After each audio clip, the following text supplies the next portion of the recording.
The empire that fell in one night. How the Aztecs really died. Before the world changed forever, there stood a city unlike anything on earth. At sunrise, Tenochtitlan shimmered across the lake, temples touching the clouds, canals weaving through markets, and an empire at the height of its power. This was the jewel of Mesoamerica, and soon it would face its greatest test. Daily life flowed with energy. Markets overflowed with cacao, obsidian, fabrics, fruits, and medicines. Thousands traded, argued, laughed. The Aztecs were engineers, artists, mathematicians, and their civilization thrived with precision and order. No one imagined how fast everything would change. At the heart of the empire stood its warriors, jaguar and eagle soldiers, elite protectors trained from youth.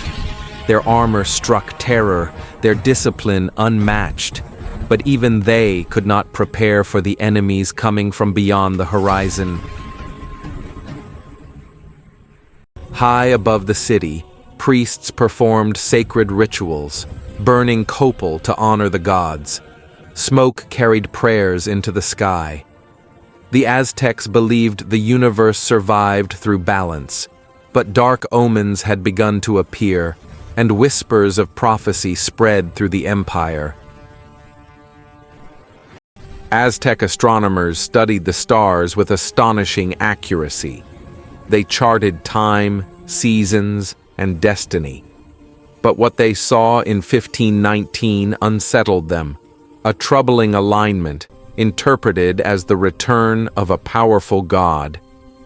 The empire grew uneasy. Then something unimaginable happened. Strange ships appeared on the eastern horizon, tall wooden beasts with white wings. The Aztecs watched from the shore, stunned.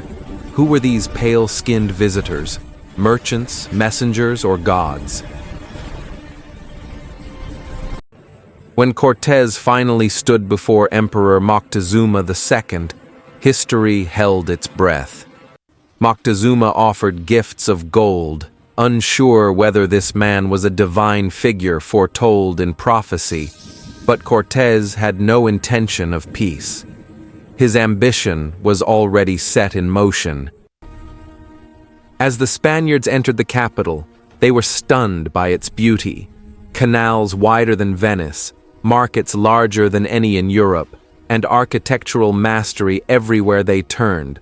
But behind the admiration, fear and distrust were quietly growing. Inside the temples, sacred rituals continued. Priests sought answers from the gods, praying for clarity. The balance of the empire felt delicate.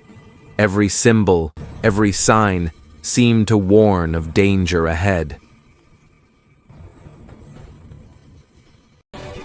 Then came betrayal. A brutal uprising forced the Spaniards to flee the city in the dead of night. Rain fell in torrents as Aztec warriors struck from the shadows. Many Spaniards drowned or were cut down. Cortés barely escaped. But this victory would come at a terrible cost. Soon after, an invisible enemy arrived, one far deadlier than any blade.